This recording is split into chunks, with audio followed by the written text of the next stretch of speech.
gotta raise my chair up a little bit. I feel like I'm sitting on the floor. Yeah, just like that. I can hear the AC running when I leave my door open. What's up, people? How y'all doing? Out. Out. I hit my darn knee. How y'all doing, people? I see a couple of my, I love you too, girl. Oh, but right now, I want the band to bring it on down, bring it down, bring it down. You got me sitting on the dock of the bay, yeah. I remember that. Some of y'all a little too young, baby girl. When that, what's my man? The Spinners did their live album. My man did his impersonation of Reverend Al Green. Well, Al Green was just Al Green. He wasn't a Reverend yet. And what's his name? Otis Redding and Sham Cooke. Yeah.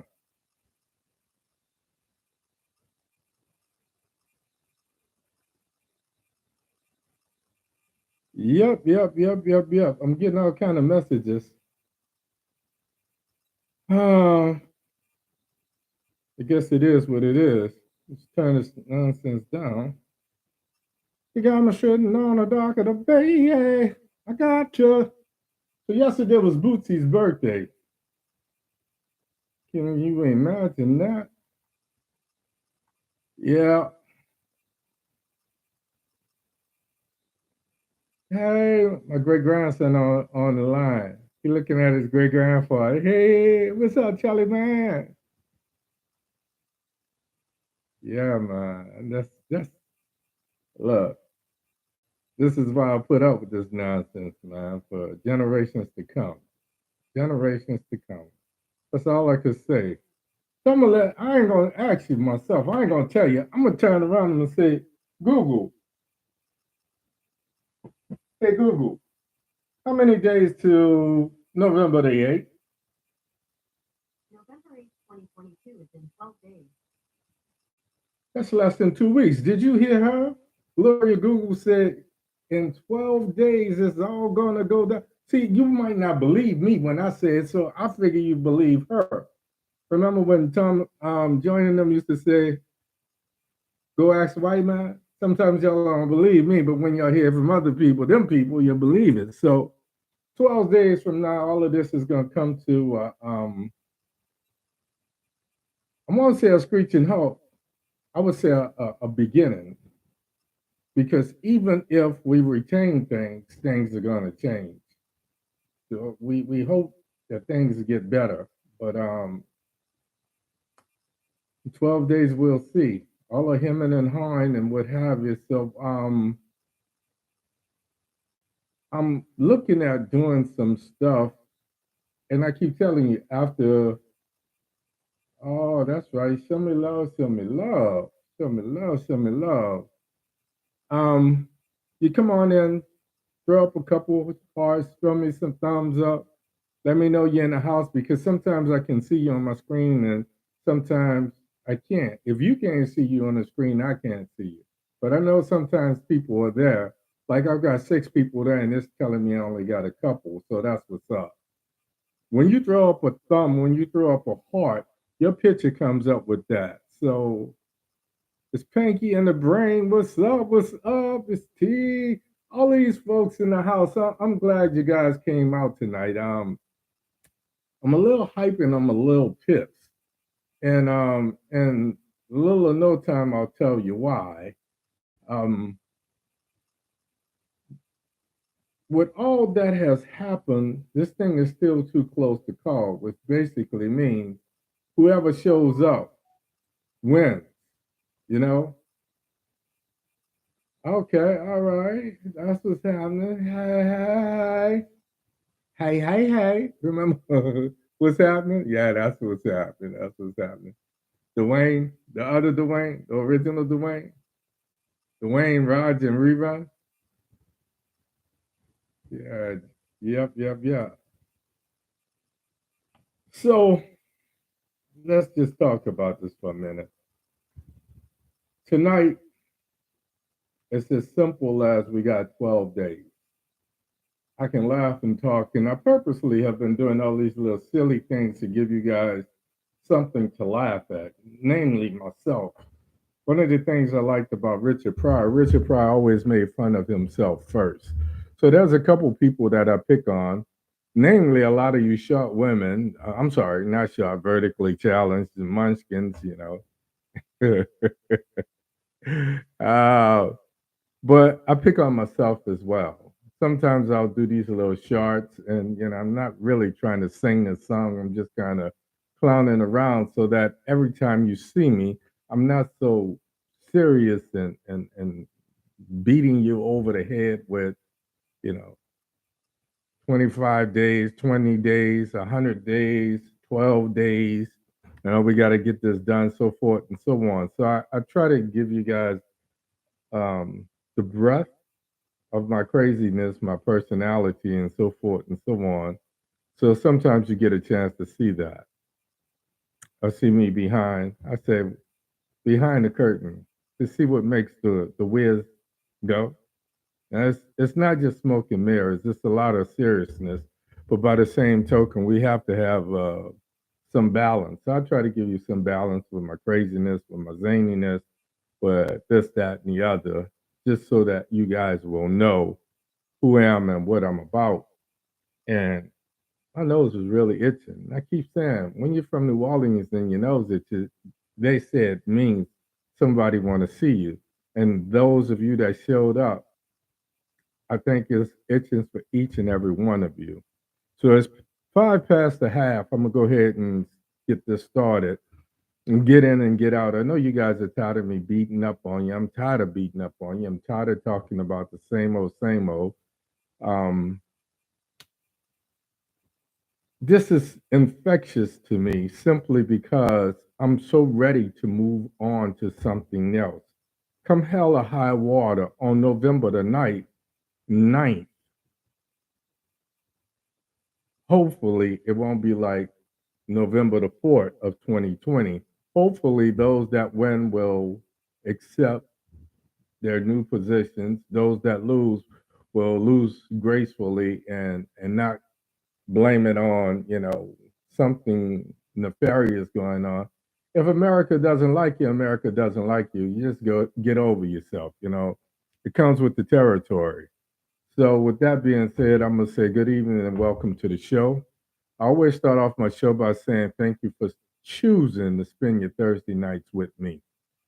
All of the things that you could be doing, you choose to be here with me, trying to break this down to its unfixably broke, trying to make sense of this nonsense. Um, and for that, I always say I'm truly humble. If you know me, I'm crazy, I'm cocky, I believe in myself, I got confidence, and there are a few things that truly humble me. Um, when my kids show me love, it humbles me. When my grandchildren want to recognize their grandfather, that humbles me. But more importantly, you guys choose to be here with me. You guys choose to support me, and that truly humbles me. So if it's your first time, my name is Hank Batiste. My show is called Omit da Logic. This shit makes no sense. And every week we're going to try to make sense of it. For that, I say one more again, 12 days. 12 days to midterms. And in a lot of places, you can go ahead and get your early voted done now. I was supposed to do it today, but I've got so many things going on that I'm probably going to do it tomorrow, either tomorrow or Saturday. But I'm going to make sure that I try to avoid the rush and make sure that I get in there and get it done. So, 12 days to the midterms. Did I tell you there's only 12 days left to November 8th midterm elections? And like I say, this is serious. In a lot of ways, this is more serious than 2020. In 2020, we kind of knew people show up for a presidential election. So we knew that everybody was going to come out to play. In midterm elections, people don't always show up. Some people sit home. And right now, we do not have that luxury. What happens in 12 days, what happens on November the 8th, is going to shape how we live. And when I look at my granddaughter and my great grandson and all of them and the things that they're going through and what have you, it's going to affect them more so than it's going to affect us. If you're in your 50s, if you're in your 60s, you understand, if you're in your late 40s, pretty much things are as they are. You've got some growing to do, you've got some things to experience, but unless you're 40, you got more days behind than you have ahead. So, what are you going to leave that's going to be your legacy? What are you going to tell your grandchildren or your great grandchildren? Will you be able to tell them that I remember having the first black president? I remember having, a time when we had a sense of camaraderie within ourselves. For me, the greatest camaraderie, the greatest sense of community that I saw, not just in the black community, but in, excuse me, America of the whole, as a whole, was the 70s, because there was a cohesiveness with you know, after all of the turbulent 60s, the assassinations and all of that was going on, and Jim Crow came somewhat to a head, and we thought we had a way of dealing with it. You know, um, what we saw was a time of peace, a time of programs in the 70s that gave us not advantages, but just gave us an equal opportunity to do what we do. So all of those messages, all of that preaching of being told as a kid, and I know I was, and I assume so were you. We were told time and time again, you have to work 10 times as hard to be thought half as good. So, someone as ambitious, as motivated, as determined as I was, if you say work 10 times, I'm going to triple that. So if I can increase that hard work tenfold, then I'm going to be that much better than not only you expect me to be, but the only person I'm going to be competing with is myself, because I have produced the best version of myself. And I think that's what's happened, or that's what's lacking, I should say, in politics. Seems like since a long time ago, we've been forced to pick between the lesser of two evils. And because of that, people have become, what I say, haven't they've lost the thrill. The thrill has been gone. They've become disinterested in elections, and they feel like the vote don't count. But I say this time and time and time again. If your vote doesn't count, why are they trying so hard so that you cannot vote? So think about that. 12 days, 12 days, 12 days to midterm elections. You know, like I said, the voices in my head, they're excited. They want to move on to something else, the vision that I have for not just my show, because I think there's a things are happening in the community. I want to talk about dating because a lot of you probably, I want to say 60 to 70% of you are, to the best of my knowledge, not married. And you may have a significant other, uh, some substantial time, and maybe you don't. So all of these things that I think need to be talked about. We need to shed some light on it. But first, we have to get through this madness that's going to shape everything from whether or not a woman can get an abortion if she needs to, even medically induced in abortion, to whether or not we will be able to vote. If you choose not to vote, that's one thing. But if our ancestors have given them their lives so that we will have the privilege, the right to vote, and it's taken away from us. That's entirely a different thing. So this is what we're fighting for. We're fighting for voting rights. We're fighting for really equality. But I always say equality is a farce.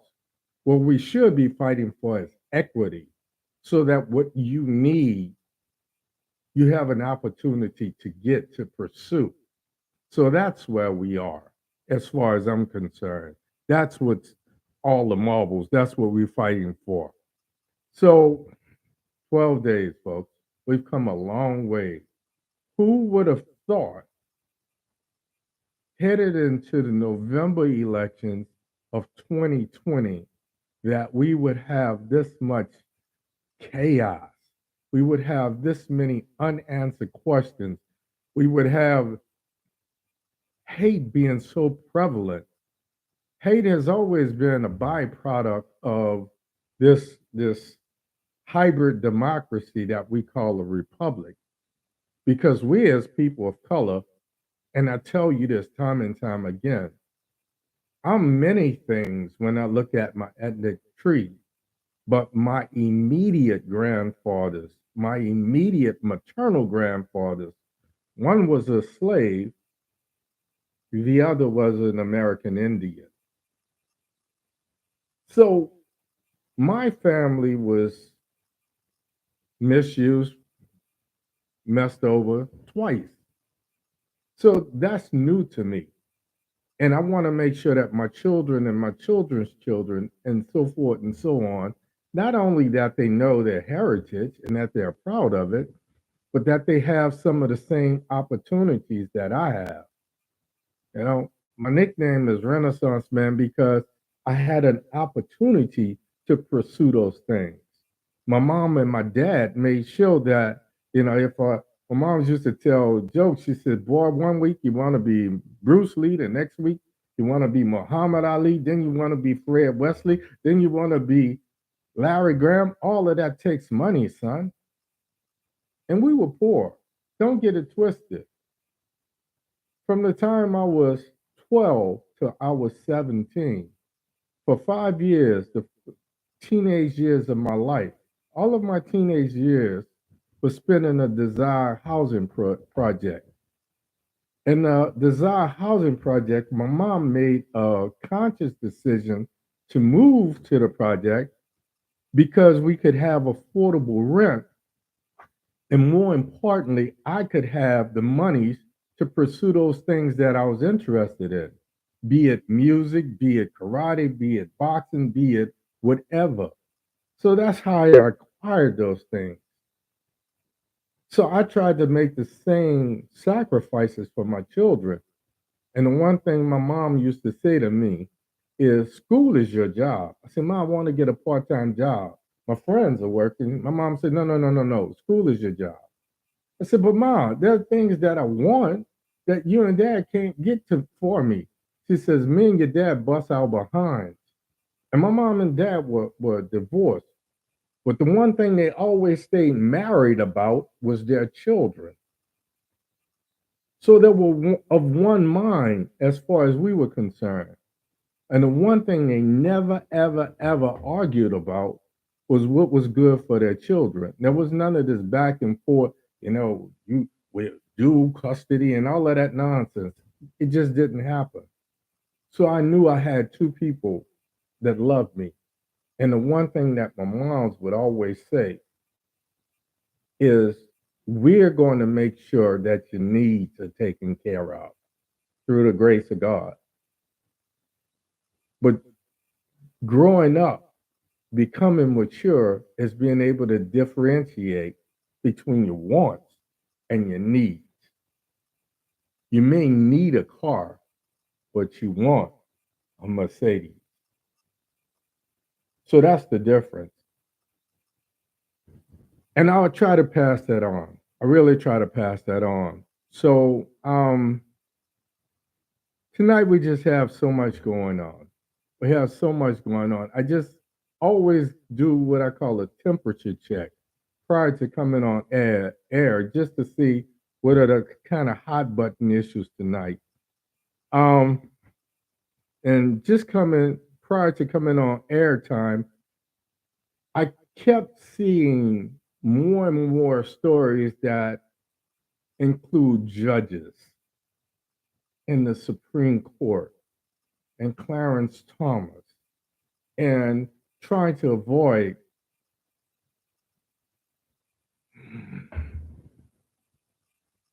Then I looked at some other things. And one of the things I wanted to talk about tonight is the what if. What if we don't get some balance? Now, let me just go on record one more again. I'm not, I'm a registered Democrat because they're more aligned with some of the things I believe in. But I'm a conservative in that I was raised that you get what you work for, and the harder you work, the more you're going to have. So when I hear terms like liberal and conservative and this and that and the other, I say, there are as many definitions, but I'm not, quote unquote, a Dem or a Republican. And I'm certainly not a Trump publican because I feel like there's just too much inherent hate in their policies. And it just boggles my mind. And I'm reminded of the slave mentality. I make jokes about people being plantationists, those people that still work. And I purposely never use the term slave because some people now have a choice. They choose whether they're going to be a Ben Carson. They choose whether they're going to be a Herschel Walker. And the list goes on. But I'm not going to give them oxygen on my show tonight. But the thing that gets me is those folks, too. Those that follow that school of thought, that slave like mentality. And the only thing worse than those is those that stand idly by and do nothing. So in 12 days, we have a decision to make. Are we going to continue to move this thing forward?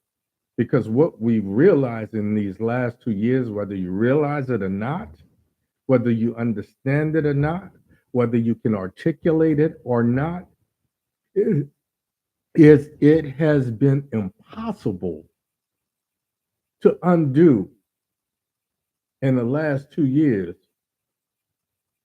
what Trump and his movement did in 4 years. So this is going to be a slow, methodical process. One thing we cannot afford to do is regress and lose the little traction that we have. The only way we're going to continue to move forward is by increasing the number of people that think partly like we think, that feel most of what we feel, and that understand that we all want the same thing. We want a place where our children can walk down the street, go to school. So I was really moved last week by Val Demings running for U.S. Senator in the state of Senator. I mean, in U.S. Senate in the state of Florida. And I keep getting these notifications.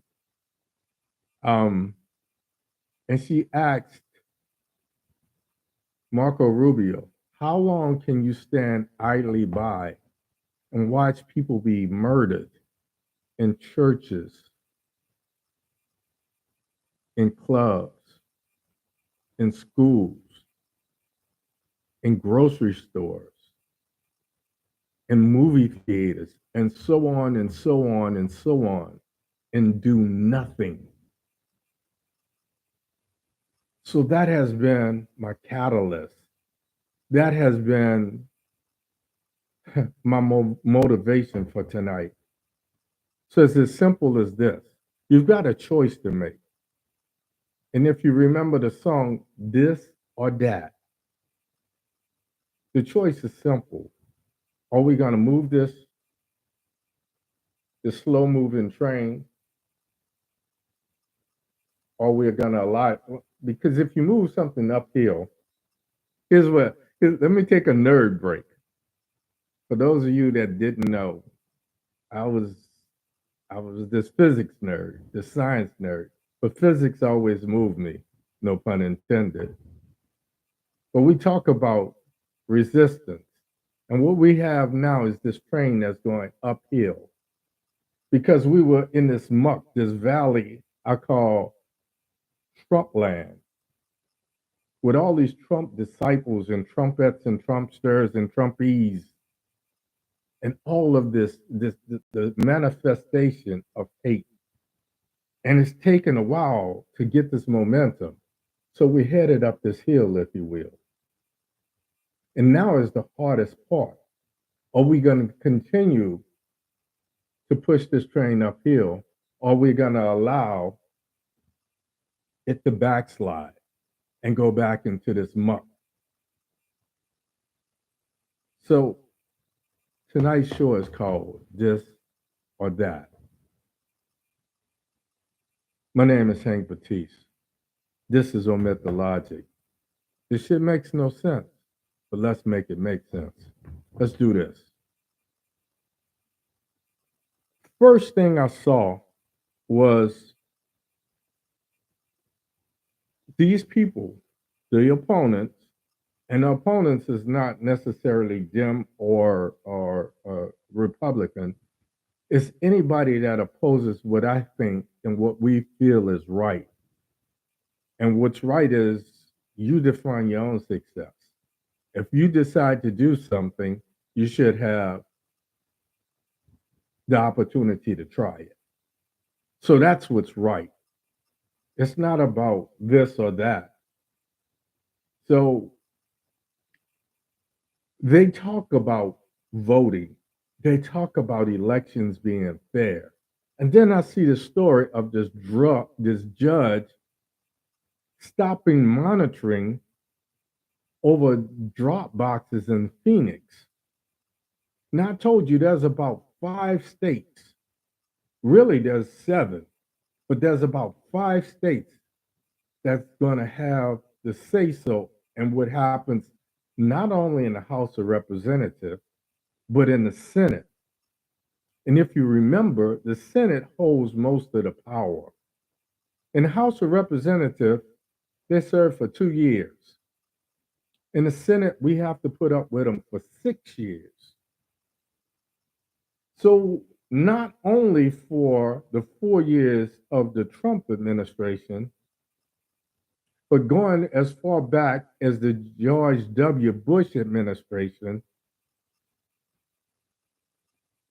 Moscow Mitch McConnell and his band of glory men, not merry men, but glory men, have been shaping the court system, federal courts, and as we've seen of late, the Supreme Court.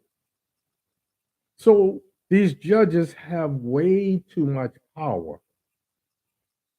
And just by dropping a gavel, they can decide whether or not something goes on. Phoenix, Arizona is one of the most populous places in the state of Arizona. And legend has it, as Phoenix goes, so goes the state of Arizona. So by a judge deciding or considering to stop monitoring drop boxes, where do they stop the monitoring? In democratic areas, in areas that opposes what they believe in, I promise you that's where it's going to be. It's not going to be in Republican or Trump-Publican strongholds. So this lack of fairness that they scream and holler about is almost non-existent. And that bothers me. So let's say, for the sake of argument, 60% of those people that put Biden in office show up, and that other 40% stay at home. The thing that boggles my mind, and I've said this time and time and time and time again, I know you're tired of hearing this because I'm tired of saying it. And my background is in public policy. My background is in politics or politics. So if with that background, I'm tired of hearing about it, tired of talking about it, I understand why you are. But the thing that boggles my mind is the opposition, the Trumpsters, the Trumpies, the Trump disciples. They are relentless. They don't get tired.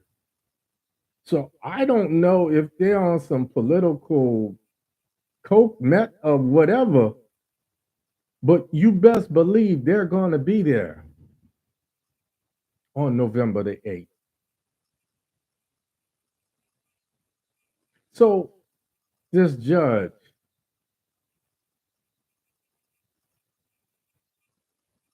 how we take the power out of his or her hands is we show up, we show out, we go early. I've said this before, go to early voting, because if there's a problem, you get a do over, you get a mulligan. If you need something to vote and you show up on November the 8th and you don't have that material that it takes to vote, USOL. If you go early and they say, well, you need this, you need a partridge in a pear tree and a rabbit's foot and a gold tooth from a tuskless elephant. You got a chance to go out and do this scavenger hunt. Moving on. Then I see a story of Clarence Thomas visiting Ron DeSantis, the Florida governor, a day or two before Roe v. Wade or abortion was overturned. The only thing that's more important than the separation of church and state, and that's always been a joke, is having an impartial Supreme Court. So imagine back in 1954 in Brown versus the Board of Education, when Thurgood took it upon himself to go out and fight for us, went up Capitol Hill to the U.S. Supreme Court. Those people did not share his views, but they were unbiased enough, non-biased enough to make a ruling based on law, not on political flavors or hate or exclusion of some.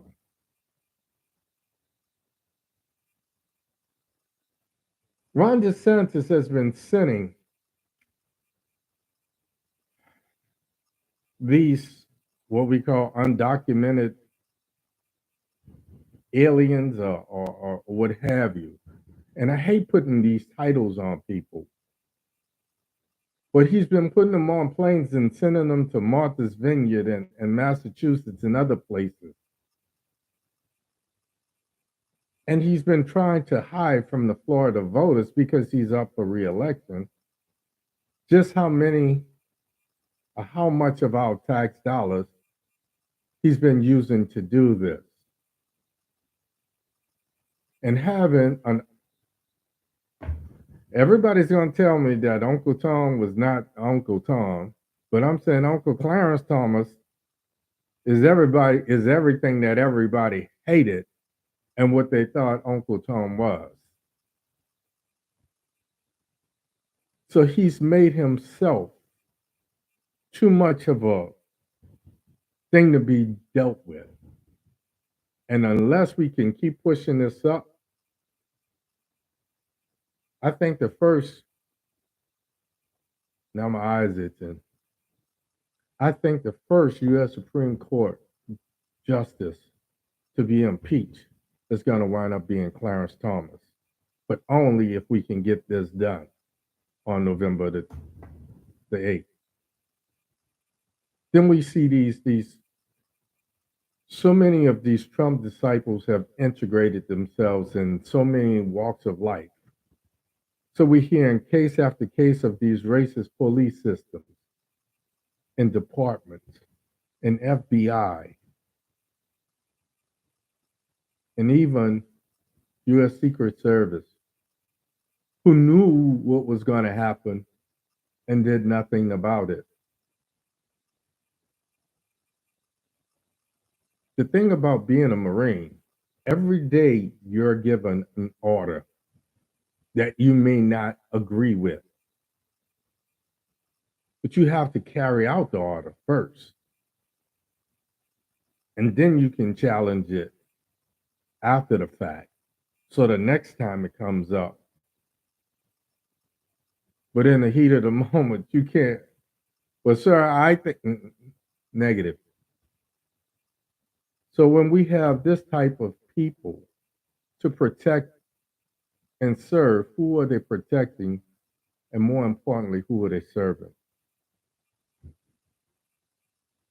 The last thing I'm going to talk about, because I thought the most clear cut, easiest race for Senate was going to be in the state of Georgia. When we see this punch drunk, post concussive humanoid called Herschel Walker, lying, cheating, and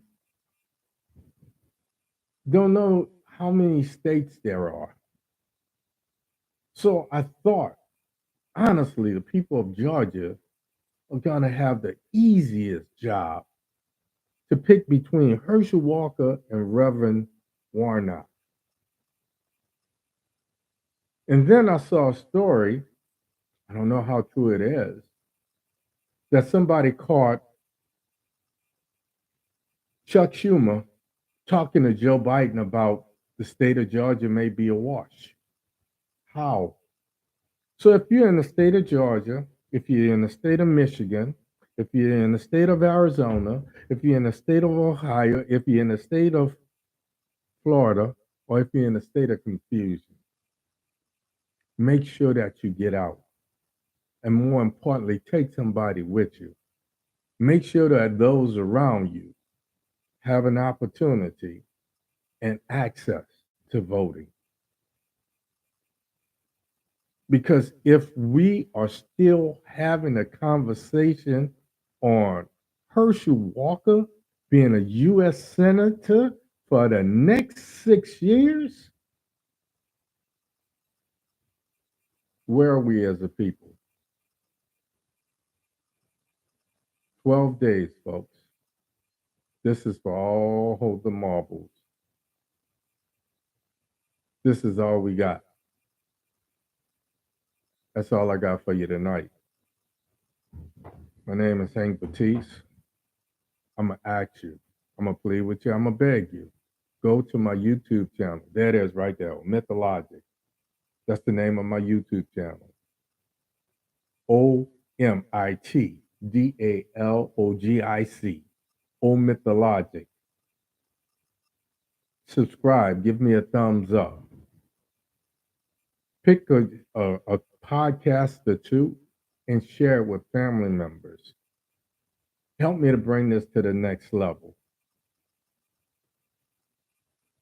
One thing I've not said in a minute, but I'm going to say it tonight because I feel like it needs to be said again. The one thing about this thing we call life, nobody leaves alive. So why not live for a purpose? And when you die, make it mean something. I'll see you next week. Same Baptiste time, same Baptiste place. My name, again, is Hank Batiste. This is Omit da Logic. This shit makes no sense. Nothing I said tonight from a opposition standpoint makes sense. But let's make it make sense. Let's show up and show out. 12 and counting. You go to sleep, wake up, 11 left. As always, important, I wish you love. My people, I wish you peace. Like your man, Hagrid. I'm out of here. Good night. Love you too much. Ain't a damn thing you could do about it. Oh, before I go, only thing more important is on November the 10th, 2 days after the election, is my birthday. Since each of you can't send me money, give me something that means something. Show up and vote. Good night, folks.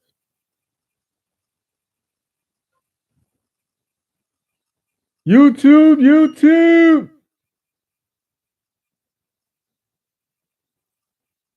Love you right back. Oh, man. That's all right. That's all right.